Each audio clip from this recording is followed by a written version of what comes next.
1 which is formed with 2x plus 3। ये क्या रहता है? Linear polynomial. क्या है? Linear polynomial. डिग्री 1, डिग्री जो क्या है 1 है, तो हमारा क्या होगा? Linear polynomial. लेकिन यहाँ हमको पढ़ना लीनियर इक्वेशन।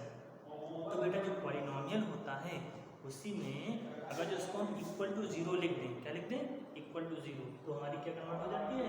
इक्वेशन। ठीक है, तो पॉलिनोमियल कुछ और नहीं, पॉलिनोमियल को अगर जब इक्वल टू 0 के लिख दें तो हमारी वो इक्वेशन बन जाती है। अब ये क्या बेटा? इक्वेशन हो गई। यानी इक्वेशन में दो पार्ट होते हैं, एक होता है लेफ्ट पार्ट, एक होता है राइट पार्ट, और दोनों पार्ट इक्वल होते हैं, इसीलिए इक्वेशन होती है। इक्वल मतलब क्या है? इधर का पार्ट इक्वल है, दोनों both are same.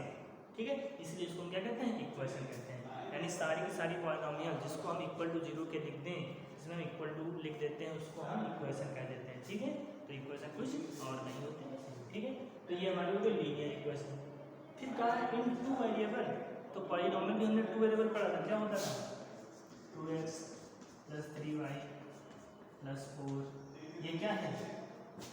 Linear polynomial. Linear क्यों बेटा? क्योंकि डिग्री देखो सबकी 1 है कि नहीं?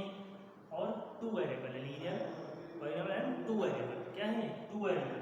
क्यों? क्योंकि बेटा यहाँ पर 2 वेरिएबल x और y आ रहे हैं। ये सिंगल वेरिएबल था, केवल x था। यहाँ पर 2 वेरिएबल x और y है, इसलिए इसको क्या कहेंगे? 2 वेरिएबल कहेंगे। अब यही पॉलिनोमियल है, इसको अगर हम इक्वल टू 0 लिख देंगे तो ये इक्वेशन हो गई। यानी ये लीनियर इक्वेशन इन 1 वेरिएबल, ये हो गई लीनियर इक्वेशन इन 2 वेरिएबल। ये किस कौन सी बेटा है? 2 वेरिएबल। और यही हमको पढ़ना है। ठीक है, इक्वेशन क्या हुआ? इक्वेशन का मतलब होता है उसमें दो पार्ट होंगे, एक लेफ्ट होगा एक राइट होगा।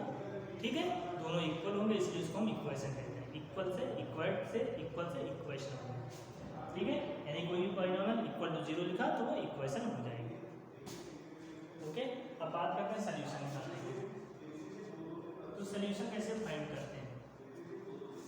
अगर जो सिंगल वेरिएबल इक्वेशन है तो इसका सॉल्यूशन कैसे निकालते हैं? ये तो हमने क्लास 8 में, कक्षा 8 में भी पढ़ा है। कैसे निकालते थे बेटा? ट्रांसपोजिशन का दे देते हैं। ट्रांसपोजिशन का मतलब क्या होता है? ट्रांसपोजिशन का मतलब होता है ट्रांसपोजिशन, यानी कि पोजीशन को चेंज करना। जिसकी पोजीशन अगर जो चेंज होगी तो इसने बताया प्लस माइनस में चेंज हो जाता है, माइनस प्लस में चेंज हो जाता है, और अगर जो इंटू होगा तो वो डिवाइड में आ जाएगा। एंड डिवाइड किसमें आता है बेटा? इंटू में आता है। ये चीज़ें ध्यान रखना है। ठीक है, ट्रांसपोजिशन का मतलब क्या होता है? उसको क्या बोलते हैं? पोजीशन चेंज कर देना। अगर जो लेफ्ट से राइट जाएगा कोई टर्म तो प्लस से माइनस हो जाएगा, माइनस होगा तो प्लस हो जाएगा, इंटू होगा तो डिवाइड हो जाएगा, डिवाइड होगा तो इंटू में कन्वर्ट हो जाएगा। ठीक है बच्चा, ध्यान रखना है। अब ट्रांसपोजिशन का थोड़ा कॉन्सेप्ट यहाँ पर देखते हैं। जैसे इसी में करना, इसका सोल्यूशन निकालना। बेटा क्या करेंगे? 2x same family same variable वाले एक तरफ रखेंगे एंड कांस्टेंट टर्म एक तरफ कर देंगे। यही तो होता है, अलग वेरिएबल वाले टर्म एक तरफ कर देते हैं। यहाँ पर देखो x है, x वाले को इधर रखेंगे क्योंकि हमारे रहता है भैया, 3 इसके साथ x तो है नहीं, कुछ किसी और फैमिली का, बस उसको बाहर कर देंगे, यानी कि इक्वल के उस वाले की। इसी को हम ट्रांसपोजिशन कहते हैं। इधर देखो प्लस 3 था, इधर जाएगा तो क्या हो जाएगा बेटा? माइनस हो जाएगा। बताया था प्लस से माइनस में चेंज हो जाता है। अब यहाँ से x तो इसकी क्या है? मल्टीपल में है कि नहीं? देखो मल्टीपल में है कि नहीं? तो जब इधर जाएगा तो क्या हो जाएगा? डिवाइड हो जाएगा। क्या हो जाएगा बेटा? डिवाइड हो जाएगा। और यही हमारा इसका सॉल्यूशन हो गया। सॉल्यूशन क्या कहते हैं? x की वैल्यू निकाले, यही तो सॉल्यूशन होता है। यानी सॉल्यूशन किसी भी इक्वेशन का उसको कहते हैं जिस पर इक्वेशन क्या हो जाए? 0 हो जाए, या लेफ्ट पार्ट राइट पार्ट के बराबर हो जाए, इक्वल हो जाए, उसको हम क्या कहते हैं? सॉल्यूशन दे देते हैं। जैसे ऐसे क्वेश्चन आ जाए x + 2 / 1 - x = 1। Find the solution of equation, expression को भी बोलते हैं। तो अब देखो ये इक्वेशन है, क्योंकि बेटा देखो इक्वल टू लगा, इक्वल टू 1, पॉलिनोमियल में चीज़ नहीं होती थी, इसमें इक्वल टू लगा, इसलिए क्या इक्वेशन। अब करते क्या है? क्रॉस मल्टीप्लिकेशन करते हैं। यही तो बताया गया था। क्या करेंगे? x + 2 = ये आ जाएगा 1 - x, आएगा कि नहीं आएगा? अब x वाले टर्म एक तरफ करेंगे, सेम फैमिली सेम, और जो कांस्टेंट टर्म एक तरफ, तो x इधर आएगा बेटा तो x इधर आएगा तो माइनस से क्या जाएगा? प्लस का x हो जाएगा। इधर ये 1 है, इधर जाएगा तो माइनस का 2 हो जाएगा। ये कितना हो जाएगा? 2x = -1 एंड x = 1/2 - का। ये हमारा आंसर है। कुछ हम सिंगल वेरिएबल के क्वेश्चन ऐसे करेंगे, ठीक है। इस तरीके से हम लोग फाइंड कर लेते हैं। अब अगर जो बात करें बेटा जो हमको पढ़ना है क्लास 9 में, 2 वेरिएबल की इक्वेशन है और अगर जो केवल इक्वेशन एक है वेरिएबल 2 है तो बेटा ऐसे सॉल्व करेंगे। देखो हमेशा ध्यान रखना अगर जो 2 वेरिएबल है तो 2 इक्वेशन होनी चाहिए तभी सोल्यूशन हम फाइंड कर पाते हैं। लेकिन जब कॉन्सेप्ट ऐसा बनता है कहीं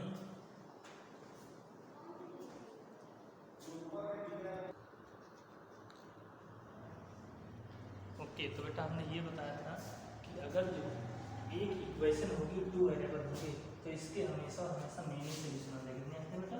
इनफाइनाइट। इसके एक दो सोल्यूशन, जैसे इसमें तो केवल एक सोल्यूशन मिला ना, यहाँ पर एक नहीं मिलेंगे, बहुत सारे सोल्यूशन मिलेंगे। या तो इसके लिए 2 इक्वेशन होती तब एक सोल्यूशन आ जाता है, ठीक। लेकिन यहाँ पर आप जो क्लास 10 में आप जाएंगे तो आप लोग को मिलेगा वहाँ पे unique solution, no solution, many solution condition मिलेगी। यहाँ पर भी आपको कोई मेनी सोल्यूशन करना हो तो कैसे निकाला जाता है ये बता देते हैं। देखो इसमें इसलिए बेटा क्योंकि यहाँ पर x की वैल्यू एंड y की वैल्यू अलग अलग नहीं है, जो भी हम रखते जाएंगे उसी गाड़ी में y की वैल्यू आएगी। तो हम रखेंगे ना अपने मन से तो हम बहुत सारी वैल्यू मान सकते हैं ना, जितने नंबर उतनी, कितने नंबर इनफाइनाइट नंबर इनफाइनाइट रख सकते हैं। तो इनफाइनाइट रखेंगे इनके इनफाइनाइट सोल्यूशन आएंगे। देखते हैं कैसे सॉल्व करते हैं क्वेश्चन। तो बेटा इसमें मेन कॉन्सेप्ट ये होता है जो 2 वेरिएबल हैं, एक वेरिएबल को सिंगल रखते हैं एक तरफ और दूसरे वेरिएबल को दूसरी तरफ भेज देते हैं, यानी डिपेंडेंट और इंडिपेंडेंट वेरिएबल के फॉर्म में कन्वर्ट करते हैं। कैसे? जैसे y के फॉर्म में लिखना बेटा तो 3y इज इक्वल टू इसको इधर भेज देंगे तो -2x -4 and y is equal to -2x -4/3। अब देखो y हमारा अलग हो गया, आइसोलेट हो गया, अलग हो गया सिंगल, एंड x एक तरफ हो गया। अब यहाँ पर जो x है वो इंडिपेंडेंट वेरिएबल हो जाएगा और ये डिपेंडेंट। क्यों बेटा? x की वैल्यू हम अपने मन से रखेंगे, जो भी रखेंगे उसी के अकॉर्डिंग y की वैल्यू आएगी। तो y किस पे डिपेंड कर रहा है? x पे डिपेंड कर रहा है, ठीक है। इसीलिए इसको डिपेंडेंट वेरिएबल कहेंगे और इसको इंडिपेंडेंट वेरिएबल कहेंगे, ठीक है। देखते हैं अब अगर जो बेटा हम x की वैल्यू क्या रखते हैं 0 रखें इसमें, देखो y की वैल्यू क्या हो जाएगी, ये तो 0 हो जाएगा और ये क्या हो जाएगा -4/3। अब अगर जो बेटा हम x की वैल्यू क्या रखते हैं 1 रख दें तो देखो y की वैल्यू क्या हो जाएगी -2 × 1 -4/3। ये 2 4 कितना हो जाएगा -6/3। ये कट के कितना आ जाएगा 2, यानी कि y की वैल्यू -2। ऐसे x की वैल्यू हम 2 रखते हैं तो क्या हो जाएगा y की वैल्यू, यहाँ पे रखेंगे 2 तो -2 4 -8 -8/3। यानी कुछ ये दिख रहा है हमको x की वैल्यू हम जितनी रखते जाएंगे उतनी y की वैल्यू निकलती जा रही है। तो x की वैल्यू कोई लिमिट है? कुछ भी हम रखते जाएंगे और जहाँ तक तुमको काउंटिंग पता है, गिनतियाँ पता है, रखते जाओगे तो y की वैल्यू निकलती जाएंगे। यानी क्या है सोल्यूशन कितना है? Many solution. कोई एक सोल्यूशन है क्या? यही होगा, यही होगा, ये भी होगा, ये भी होगा, जितने निकालते जाएंगे सब होंगे। इसलिए एक इक्वेशन होगी अगर जो 2 वेरिएबल की तो उसके सोल्यूशन कितने होंगे? याद रखना बेटा मेनी सोल्यूशन होंगे, ठीक है। इनफाइनाइट सोल्यूशन होंगे, बहुत सारे सोल्यूशन होंगे और फाइंड करने का तरीका यही है, हम लोग ऐसे ही फाइंड करेंगे। इसको बोलते हैं डिपेंडेंट और इंडिपेंडेंट वेरिएबल में पहले कन्वर्ट करना। क्या होता है x हमारा है इंडिपेंडेंट वेरिएबल, क्यों है? क्योंकि हम इसकी वैल्यू अपने मन से रख रहे हैं, खुद अपनी मर्जी की रख रहे हैं, इसलिए ये क्या है इंडिपेंडेंट। इंडिपेंडेंट क्या होता है? जो किसी पे डिपेंड नहीं होता, अपनी मर्जी का काम करता है। तो x की वैल्यू अपनी मर्जी से रख रहे हैं, इंडिपेंडेंट है। लेकिन y इंडिपेंडेंट नहीं है, वो x पे डिपेंड है, x की जो भी होगी उसी के अकॉर्डिंग y की वैल्यू आएगी। ऐसा नहीं कि y की कुछ और वैल्यू आ जाए, जो x रहेगा वही वैल्यू आएगी y की। इसलिए ये क्या है? डिपेंडेंट है, ये इंडिपेंडेंट है, ठीक है। ये चीज़ ध्यान रखें। अब अगर जो कभी कभी आ जाता है कि बताओ इसी इक्वेशन का x is equal to 2 and y is equal to 3 solution है या नहीं? तो सोल्यूशन का पॉलीनॉमियल भी बताया था। सोल्यूशन कब कहते हैं बेटा? अगर जो हम x की वैल्यू y की वैल्यू रख देंगे और वो इक्वल टू के बराबर आ जाए, ठीक है, यानी लेफ्ट पार्ट राइट पार्ट के बराबर आ जाए तो ये क्या बनेंगे? सोल्यूशन होंगे। और अगर जो लेफ्ट पार्ट राइट पार्ट यानी कि 0 के बराबर ना आए तो क्या होंगे? वो नहीं होंगे सोल्यूशन, ठीक है। बस यही इसमें कॉन्सेप्ट। तो बाकी कॉन्सेप्ट आपने पॉलीनॉमियल में सब पढ़ चुके हैं, वैल्यू ऑफ पॉलीनॉमियल, जीरो जैसे वही चीज़ तो है ना। ऐसे तो फाइंड करते हैं जीरो जैसे ही तो निकाल देते हैं इक्वल टू 0 करके, यानी कि इक्वेशन उसी का पार्ट है। तो अब HM की एक्सरसाइज फर्स्ट देख लेते हैं, ठीक है। आज बेसिक चीज़ें बस हैं, ऐसे इंट्रोडक्शन कल से स्टार्ट हो जाएगा क्लास। तो पहली एक्सरसाइज देख लेते हैं HM की, इसके बाद HM करा के फिर NCERT भी करवा देंगे, ठीक है।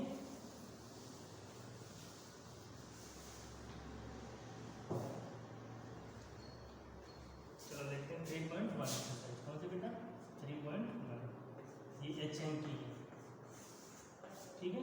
क्या बोला गया इसमें, the linear equation 5x - y is equal to 2x - 1 has कितना unique solution, no solution, many solution, क्या रखता है। तो बेटा देखो पहले इसको कन्वर्ट करो, एक साइड आपका 5x, 2x क्या हो जाएगा 3x - y is equal to 1 minus, ये क्या है, ये लीनियर इक्वेशन में टू वेरिएबल है कि नहीं है, अभी जो पढ़ा है वही है कि नहीं है। अब अगर टू वेरिएबल है तो बेटा कितने सोल्यूशन इसके होंगे, मेनी सोल्यूशन होंगे। x की वैल्यू कुछ रखते रहेंगे, y की वैल्यू निकलती जाएगी, y की वैल्यू रखेंगे x की मिलेगी, जैसे भी करना है। तो ये सोल्यूशन इसके कितने होंगे, मेनी सोल्यूशन होंगे। क्वेश्चन नंबर सेकंड इसी का है, बोला है x is equal to 5 and y is equal to -2 is the solution of linear equation. Linear equation चार दिए हैं, आपको कौन सा सोल्यूशन इसमें होगा, 2x + y is equal to 9, ये पहला है। सेकंड है 2x - y is equal to 12 and third इसका ऑप्शन है x + 3y is equal to 1 and D fourth option है x + 3y is equal to 0। किस इसमें जो चार ऑप्शन दिए हैं इनमें किसका ये सोल्यूशन है। तो सोल्यूशन का हमने तरीका बताया था कि ये वैल्यू इसमें पुट कर दो और इसमें लेफ्ट पार्ट राइट पार्ट के बराबर आ जाए वो सोल्यूशन हो जाएगा। तो अगर हम पहले में पुट करें बेटा इस वाले में, तो देखो जरा 2 एंड x की जगह क्या रखेंगे 5 + y की जगह -2, ठीक है, और ये 9 तो था ही, तो देखो 10 - 2 ये क्या है 8 टाइम और ये 9, ये क्या लेफ्ट पार्ट राइट पार्ट के बाद इक्वल है नहीं, यानी कि ये नहीं। दूसरे वाले को ऊपर बेटा इस वाले में देखो 2 × 5 - 2 ये कितना हो जाएगा 10 और ये कितना हो जाएगा प्लस का 2, 12 खाई जाएगी इज इक्वल टू 12, ये क्या आएगा 12 इज इक्वल टू। तो देखो इसमें लेफ्ट पार्ट राइट पार्ट के इक्वल, इसलिए सेकंड का आंसर, ओके। तो सोल्यूशन हम लोग ऐसे फाइंड करेंगे, ऐसे which of the following statement is true and why. Question number third देखो 4x + 3y is equal to 15, 4x + 3y is equal to 15 कह रहा है, वही पहला वाला क्वेश्चन है। तो कितने सोल्यूशन होंगे बेटा, मेनी सोल्यूशन, क्योंकि टू वेरिएबल इक्वेशन है। अब अगर क्यों हो रहे हैं तो आप दिखा भी सकते हैं, x की वैल्यू रखते जाओ, y की वैल्यू निकालते हैं, 3 वैल्यू निकाल दो तो उससे पता चल जाएगा कि मेनी सोल्यूशन है। इसके बाद write down the solution of each of the following equation, जैसे x + y = 3, इनके हमको सोल्यूशन लिखना है। तो जब सोल्यूशन पूछते तो बेटा कम से कम 3 या 4 सोल्यूशन लिखिए, 3 सोल्यूशन लिख दिया है, ओके। जैसे पहला इक्वेशन है फोर्थ का फर्स्ट पार्ट x + y = 0, इसके सोल्यूशन लिखो। तरीका क्या होता है बेटा, इसको हम y को सिंगल में एक कर रखो, बाकी सब इधर ये दे जाए -x, ठीक है। अब हमने क्या बोला था, पुट x = 0, पहले x की वैल्यू 0 पुट करेंगे, तो यहाँ पर देखो y की वैल्यू क्या आ जाएगी -0, यानी कि y की वैल्यू 0। फिर x की वैल्यू क्या पुट करें 1, तो देखो y की वैल्यू क्या आ जाएगी -1। x की वैल्यू 2 पुट करो तो y की वैल्यू क्या आ जाएगी -2, इसमें पुट करते जाओ, यानी कि x एंड y की वैल्यू आ गई। सोल्यूशन लिखना, x जब 0 था तो y क्या आ रहा था 0 आ रहा था, x जब 1 था तो y -1, x जब 2 था तो y -2, ये हमारे इसके सोल्यूशन है, ठीक है। ऐसे हमको सोल्यूशन लिखना है।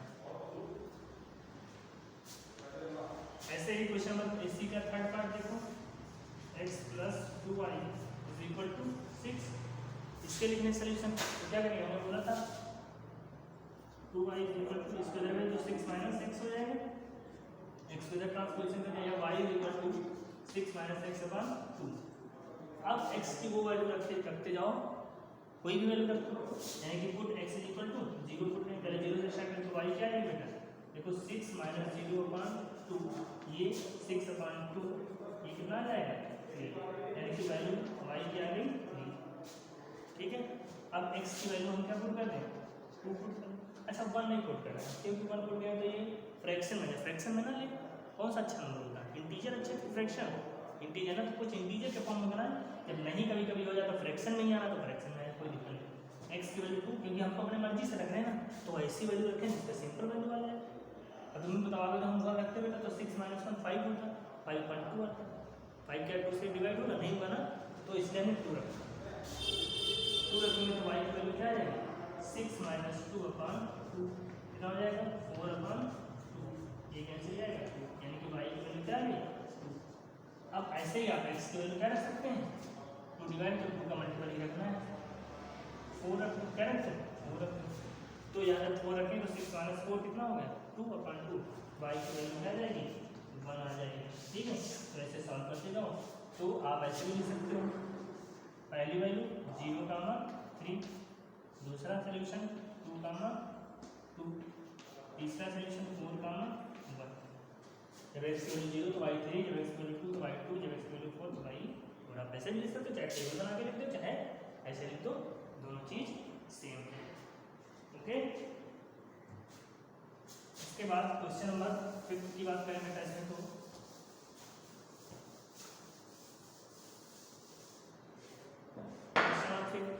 चूज द करेक्ट, बाकी जितने क्वेश्चन सब हो जाने चाहिए इससे। ठीक है बेटा, choose the correct solution of the equation x - y = 12 है, इक्वेशन दी है x - y = 12। क्वेश्चन नंबर 5 है बेटा।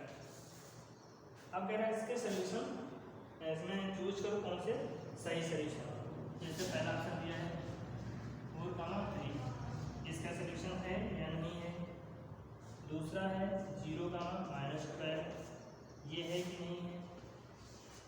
तीसरा बोला है 12,0 है या नहीं है।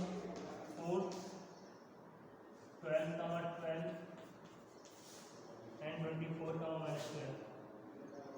लास्ट है √24, -√12। कौन सा इसमें सही है। देखो बेटा, इसमें हम कैसे करते थे, सोल्यूशन अगर जो है तो इसको पुट कर दो इसमें, जैसे किसकी x की वैल्यू, ये किसकी y की वैल्यू होती है, पुट करो जरा इसमें। देखो 4 - 3 कितना आ जाएगा 1, 12 आया। राइट पार्ट क्या है इक्वल, नहीं तो ये नहीं है।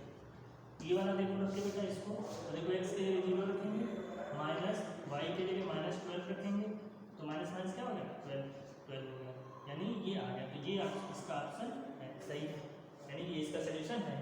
थर्ड वाले में देखो 12 रखो बेटा, 12 - 0 ये 12, हाँ राइट पार्ट के बराबर आ रहा, तो ये भी आंसर है। ये देखो 12 - 12 रखेंगे बेटा, तो ये इक्वल टू क्या आ जाएगा 0 आ जाएगा, तो ये नहीं होगा। ऐसे ही ये वाला रखो बेटा, देखो √24 माइनस √12, तो ये क्या होगा बेटा नहीं होगा, √12 कहाँ आ जाएगा, इसको लिख भी सकते हैं, यानी ये राइट पार्ट के इक्वल 12 के इक्वल नहीं आ रहा, नहीं आ रहा ना, नहीं आ रहा ना, तो ये भी नहीं, तो केवल ये और ये आपके सेकेंड एंड थर्ड जो ऑप्शन है वो इसके सोल्यूशन होंगे। अब ऐसे ही last question, question number 6, find the value of a from the equation 3x। Last question देखते बेटा, question number 6, find the value of a from the equation 3x + 4y, 3x + 4y = a। If its one solution is x = 2 and y = 1, इसका एक solution अगर जो है तो a की value find करो। क्या बोला है, अगर x = 2 y = 1, इसका एक सोल्यूशन है कि a की वैल्यू फाइंड करो। अब हमने बोला था अगर सोल्यूशन है बेटा तो लेफ्ट पार्ट राइट पार्ट के इक्वल बोला था ना, तो ये चीज में पुट कर दो। पुट करेंगे तो देखो 3 × 2 + 4 × 1 = a, ये हो जाएगा 6 + 4 = a, ये हो जाएगा 10 = a, यानी a की वैल्यू क्या आ गई 10 आ गई। आपका a की वैल्यू भी फाइंड हो गई। तो कुछ ऐसा ही क्वेश्चन था आपका। अब जो बात है बेटा, कल बात करेंगे ग्राफ की, कैसे हम ग्राफ ड्रा करेंगे। वैसे क्लास 8 में बताया गया था, हल्का फुल्का इंट्रोडक्शन था ग्राफ बनाने का, ठीक है। यहाँ पर हम 2 वेरिएबल का ग्राफ कैसे ड्रा करेंगे ये देखेंगे, ओके ठीक है ना। तो इतना हमने बताया, ये एक्सरसाइज पूरी कंप्लीट हो गई आपकी। जो भी क्वेश्चन में रिमेनिंग रह गए हैं उनको सॉल्व कर लेना। ओके, बाकी पॉलिनॉमियल का मैंने असाइनमेंट कल भेज दिया था, उसको भी कंप्लीट कर लेना। ओके, तो आज इतना ही रखते हैं। कल इसकी अगली एक्सरसाइज 3.2 एक्सरसाइज की बात करेंगे और ग्राफ का इंट्रोडक्शन पहले देंगे।